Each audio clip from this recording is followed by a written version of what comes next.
Thank you, Dr. Rosete, for that very kind introduction. Our PMA President, Dr. Benito Atienza, PMA Vice President, Dr. Christine Tino, PMA Secretary General, Dr. Maria Realiza Henson, PMA Treasurer, Dr. Mildred Mariano, PMA Governor for Central Luzon, Dr. David Calapatia, other PMA governors, our colleagues from Central Luzon representing the different component societies, their respective executive board of officers and members, our friends from the pharma companies. Dear doctors, ladies and gentlemen, good afternoon. It is an honor and a privilege to be able to speak to all of you today in this prestigious gathering. Also, as your host for today's event, on behalf of the Olongapo City Medical Society, I welcome you all once again. I was tasked by Dr. Calapatia to give a talk on any topic I wanted for this assembly. Automatically, it dawned on me to speak about cancer awareness. For my term as the OCMS president, cancer education has been one of the more important endeavors that I decided to undertake. A general and laparoscopic surgeon by profession, I have seen my fair share of patients diagnosed a little too late, when if they had known any better, I believe their lives could have been saved by screening, early diagnosis, and early treatment. It became a motivation for me, a personal mission of sorts, to be more proactive in educating the people against this deadly disease, beyond what I could do at the clinics. What better way to jumpstart this task but through the medical society? Since June, we had been giving monthly lectures on the different cancers, targeting not only fellow doctors but importantly the entire community. Thankfully, the online platforms available to us now has enabled us to widen our reach. We have successfully completed 9 lectures so far. The most recently concluded one last January was for liver cancer awareness. Modesty aside, we have always been blessed with a good turnout. This makes me and the rest of the OCMS officers sleep a little better at night, knowing that we may have saved more lives having spread cancer awareness. Before I begin my talk, I just want to make known that I have no disclosures. I do not speak on behalf of any company, nor do I endorse any institution. My reference is mostly the World Wide Web, which gave me unlimited access to these different society websites, whose guidelines I have cited for my lecture this afternoon. My objectives for this talk are very simple. The first part will emphasize on cancer screening. I shall be giving you a rundown of the updated guidelines for screening of the 5 most common cancers in the country. For the second part, I will talk a bit on the generalities of cancer prevention, the definition of modifiable and non-modifiable risk factors, and primary and secondary prevention. It is an understatement that much of our time and even our practice had evolved on dealing with the COVID pandemic these past 2 years.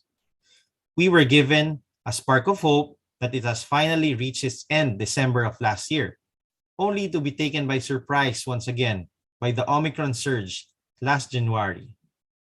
COVID changed not only our way of life and our way of thinking, but more so our practice of medicine. Unfortunately, it has claimed all of our attention, and we have forgotten that some other deadly diseases continue to exist, threatening our patients and even our own lives. We have become too focused on COVID and related conditions that some of our patients tend to be misdiagnosed, or diagnosis was delayed because the swab result has not yet come out, or the patient has yet to recover from an existing COVID infection. Not to mention those people who avoid going into hospitals for fear of being exposed to COVID, neglecting their other medical needs. One of the more important diseases that unfortunately was forced to take a step back was cancer. The COVID pandemic has caused an obstacle for screening procedures for a number of reasons. Emergency procedures had to be prioritized. Medical resources had to be conserved for more urgent needs. Scarce income precludes general checkups and other routine tests. And this setback, I believe, has resulted in more cancer morbidities and more related mortalities. From 1990 to 2018, or the pre-pandemic years, cancer has been the second most common cause of deaths worldwide, second to cardiovascular diseases. In 2020 and last year, the staggering demographics showed us that though COVID-19 has climbed to the number 3 spot in the top 10 most common causes of deaths, cardiovascular diseases and cancer are unwavering in their first and second spots respectively. This is a table lifted from the World Health Organization International Agency for Research on Cancer. And as of 2020, the 5 most common cancers in terms of number of new cases are breast, lung, prostate, non-melanoma of the skin, and colon. And the 5 top causes of cancer deaths were lung in the top spot, followed by liver, stomach, breast, and the colon. I lifted the pictures of the next 2 slides just to illustrate where the Philippines belong in the grand scheme of cancer statistics.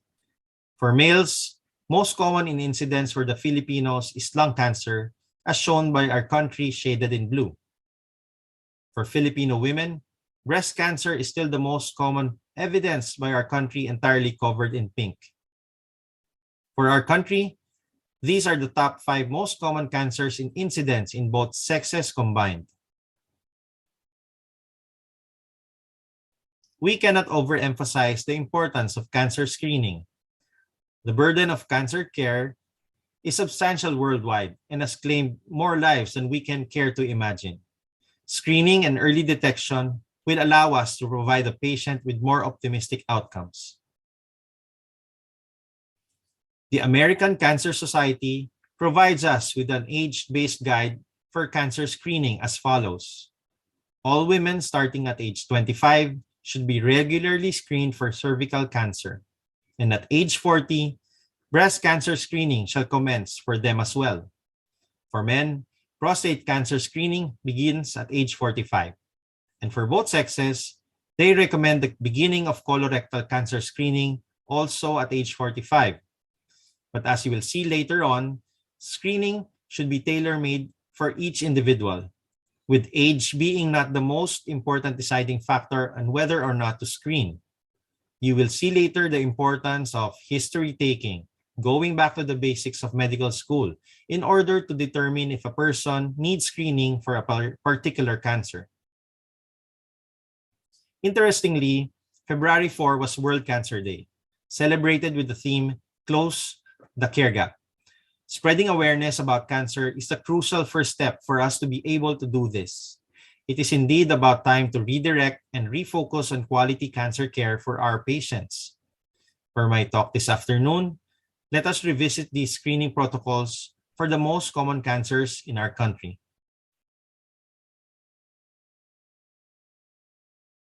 Breast cancer ranks as the most common cancer in incidence worldwide and also based on our local data. Several organizations, as I have tabulated here, have their own screening guidelines for breast cancer. I have shown you here some of the outdated guidelines dated 2014 for the World Health Organization, with the most recent one in 2019 by the American College of Physicians. They all similarly recommend risk assessment at 40 to 49 years of age, screening mammography at age 50, apart from the American College of Radiology, which recommends it at age 40. Screening intervals are either biennial or annual. This paper, published last June by the Journal of the American College of Radiology, revises that old guidelines as follows. Risk assessment should start as early as age 30. Annual mammography screening should start at age 40 and should continue past age 74. This society appears to have a very aggressive approach to screening for cancer of the breast. And with the present statistics we have at hand, it appears to be a logical and quite necessary step. As you can see, the American Cancer Society had also adjusted its recommendation also to screen at age 45 and to continue on beyond age 75 if the woman is of good overall health. while the American Society of Obstetricians and Gynecologists retain their guidelines, as well as the American College of Physicians and the U.S. Preventive Services Task Force. The National Comprehensive Cancer Network continually updates its recommendations on screening, diagnosis, treatment, and surveillance of cancer, and its practice guidelines have greatly impacted cancer care for doctors all over the world. It is said that these guidelines are downloaded more than 13 million times annually. So I decided to include it as the benchmark for the rest of the cancer screening guidelines I will be presenting this afternoon.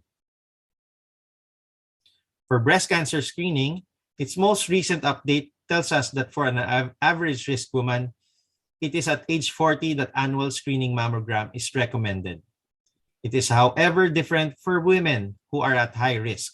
So it is important we identify who are the high-risk population for developing breast cancer.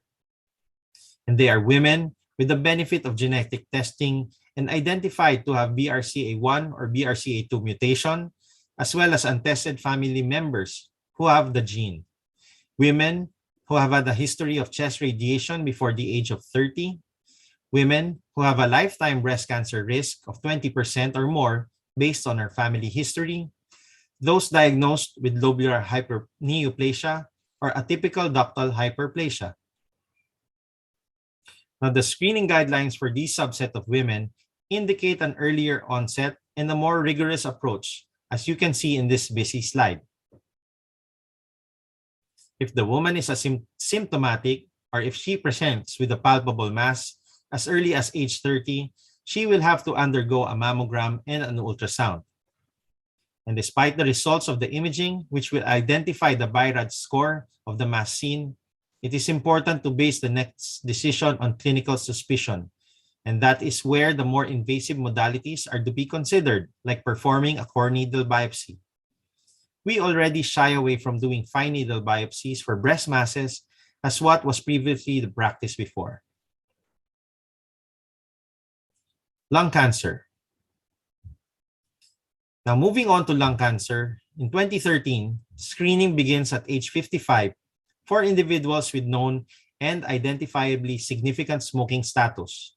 Before, it used to be that 30-pack years is what it would take for you to be screened. As of 2020, however, screening age has been adjusted to age 50 and significant pack years lowered down to 20. The NCCN guidelines provide us a more detailed risk assessment other than determining one's smoking history.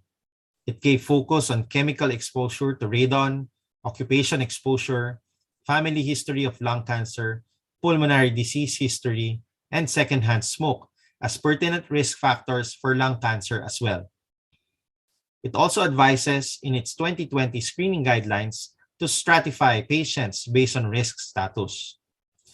Those aged 55 to 77 with 30-pack years or more and who had not quit more than 15 years, or those aged 50 and older with a 20-pack year smoking history with other known additional risk factors are considered high-risk groups. These people are to have low-dose CT scan for screening. Those not following under the said criteria are not recommended to have regular lung screening. I have incorporated this interesting article published by the American College of Surgeons. I think this is an eye-opener that we have indeed disregarded other medical conditions because of COVID, more than we think. Healthcare has been indeed compromised somehow because of the pandemic's effect, but it is about time to shift that paradigm. If we can adapt in our daily lives to live in this new normal with COVID still in our midst, surely we can now redirect our resources and skills once again to other diseases beyond COVID. Next is colon cancer. The third most common malignancy in our country is colon cancer, and many guidelines across the US have been published by different medical organizations, as shown here. In this table, you will see the comparison in the different strategies of the US Preventive Services Task Force, the NCCN, the Multi-Society Task Force, and the American College of Gastroenterology. Fortunately, we have our very own local consensus guidelines on the management of colorectal carcinoma. And I would just like to highlight the following statements it made that are purposeful for our topic at hand. It said that older age, male gender, obesity, smoking, alcohol, excess of red meat in the diet, a sedentary lifestyle, and a positive family history are risk factors for colorectal cancer. It said also that colorectal cancer is preventable by early diagnosis and removal of precursor colonic polyps. Early diagnosis and treatment is associated with a good survival rate. It advises screening to begin at age 50 for average risk individuals and younger for those who are at high risk. It recommends an annual fecal occult blood testing in the form of fecal immunochemical testing annually, a flexible sigmoidoscopy every 5 years, and a colonoscopy every 10 years as screening modalities. The American College of Gastroenterology, in its updated guidelines of 2021, suggests screening in average risk individuals to be at age 45 and to continue screening beyond age 75 depending on the patient's risk. It recommends colonoscopy and fecal immunochemical testing as primary modalities for screening. The NCCN recommends screening for the average risk individual at age 45. Those who would have increased risk for colorectal cancer are those with a positive family history and also those diagnosed with polyps or inflammatory bowel diseases such as ulcerative colitis and Crohn's disease. The presence of alarm symptoms for colorectal cancer would necessitate a screening colonoscopy as well, even if the patient is less than 45 years old, and these are presence of rectal bleeding, changes in bowel habits, and unexplained iron deficiency anemia. High-risk symptoms have also been mentioned, such as familial polyposis, Lynch syndrome, Cowden and Lee-Fraumeni syndrome. This table shows us the recommended testing interval based on screening tests. Notably similar to the PSG-PSD consensus guidelines, that is a colonoscopy every 10 years if no polyps are seen, flexible sigmoidoscopy every 5 years, and FIT test annually. It is of note that colonoscopy has the highest combined sensitivity and specificity as a screening tool. Now for liver cancer, the fourth most common cancer in our country, we also have our own local guidelines for screening based on the clinical practice guidelines of the Hepatology Society of the Philippines. It is important to identify high-risk individuals as shown here. They are the patients who will need regular screening and is not based on age. If a person is considered high risk of developing liver cancer, screening should begin immediately with a semi-annual ultrasound with or without alpha-fetoprotein determination. Just to show you a comparison of our HSP guidelines with other international guidelines from the European Association for the Study of the Liver, the American Association for the Study of Liver Diseases, the Japan Society of Hepatology, and the Asian Pacific Association for the Study of the Liver. Risk assessment determination is the same. It is just the screening interval and the imaging modality that differs. Screening interval is every 4 to 8 months for the AASLD, APASL, and EASL recommend semi-annual screening. Japan Society recommends as often as 3 to 4 months for extremely high-risk patients. Most recommend an ultrasound. However, Japan Society recommends CT for extremely high-risk patients. Biomarkers are requested at the discretion of the physician. So what does the NCCN advise us? Similar to local consensus guidelines, identify a person's risk for HCC and screening by ultrasound with or without AFP twice a year. Lastly, prostate cancer. The U.S. Protective Services Task Force recommends screening to start at age 55 up to age 69 and should end once he reaches age 70.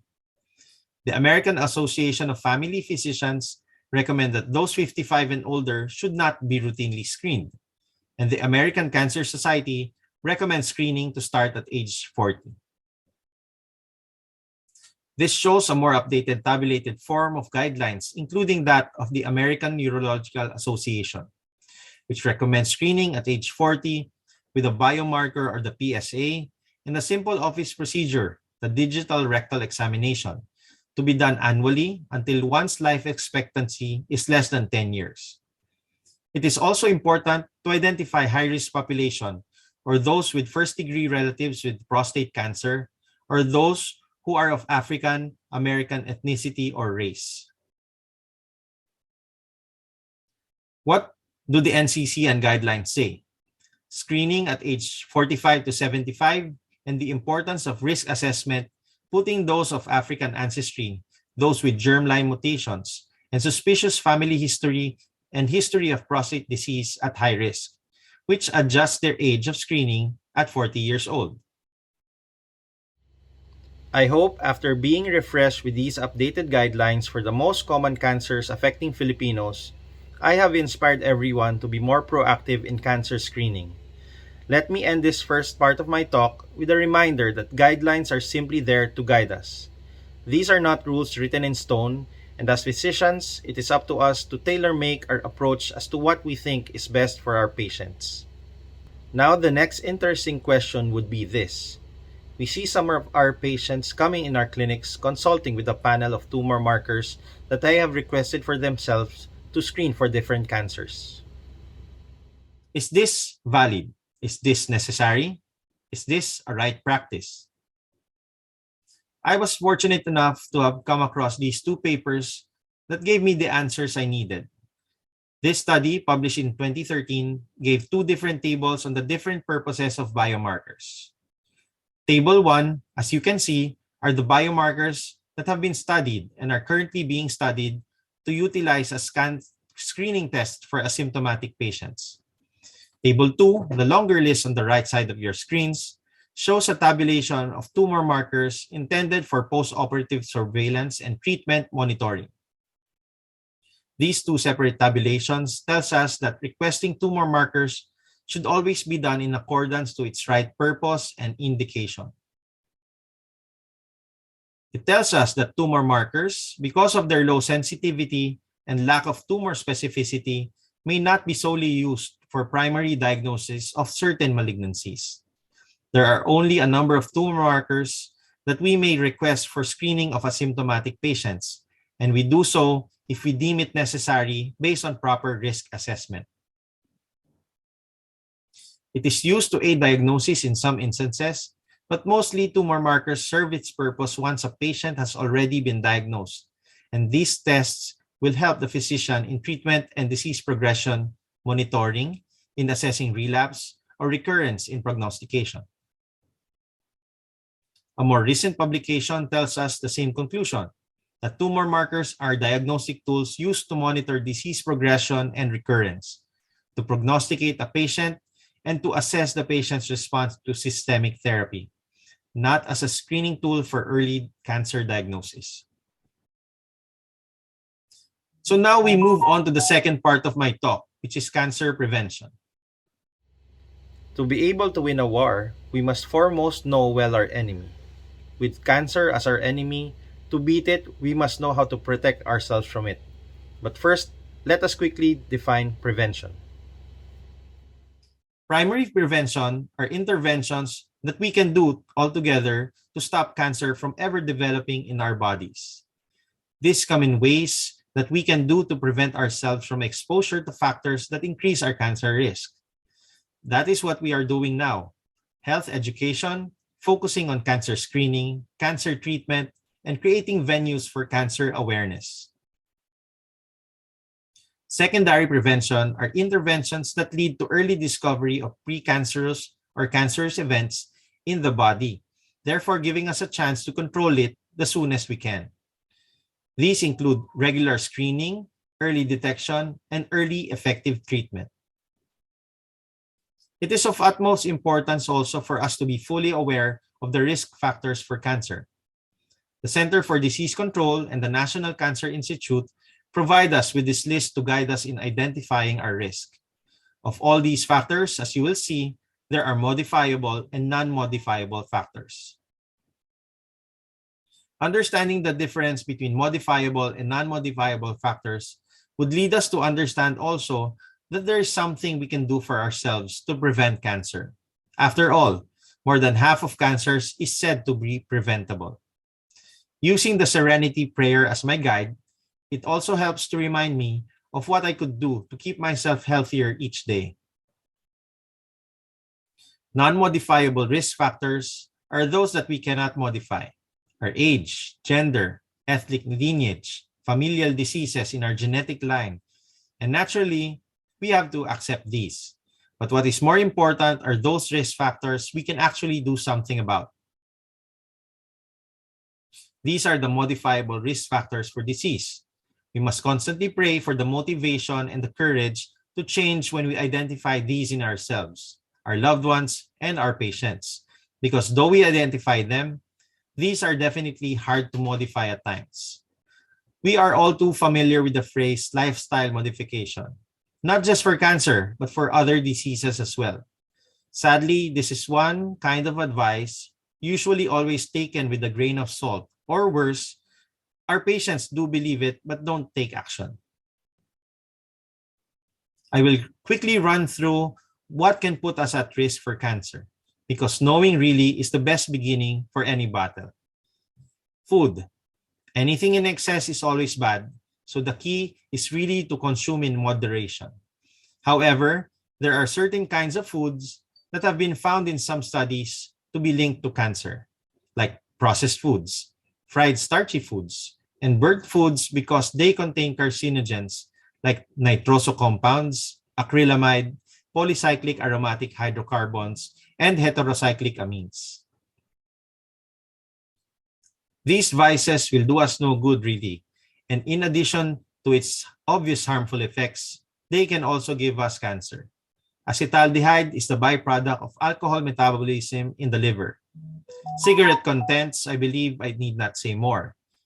Irresponsible sexual relations are risky behaviors for certain sexually transmitted diseases, which are closely linked to certain malignancies. Obesity and type 2 diabetes put the body in chronic inflammation and promote a state of continued and sustained oxidative stress, which translates to a simple statement: being fat can give us cancer. And of course, the other illnesses that we inherit or acquire that are risk factors for cancer in itself, such as familial polyposis syndromes or IBD for colon cancer, inherited liver diseases like hemochromatosis and acquired liver conditions like viral hepatitis and alcoholic hepatitis as risk factors for liver cancer, and HPV infection as a risk factor for cervical cancer. Having realized we can prevent getting cancer by modifying our lifestyle and being more healthy, of course, we are still tempted to find the easiest route, so I'm sure this question has been in your minds too. But the answer is a very resounding no. There is no magic pill to rid us of our cancer risk or a get out of cancer risk supplement. Really, the only thing to be done is eating right, getting regular exercise, and just simply trying our best every day to live healthy. One day of making an effort to be healthier can really go a long way in terms of lessening our cancer risk. We should also take it upon ourselves to share our wealth of knowledge and hope that our efforts to spread awareness will continue to save more lives every day too. On behalf of the Olongapo City Medical Society, I hope to invite you on this quest to prevent cancer by educating not only our patients, but ourselves and our loved ones. Knowledge is power, and it is our best ammunition in battling any disease, no matter how vicious that may be. Thank you once again for this opportunity, and good afternoon to you all.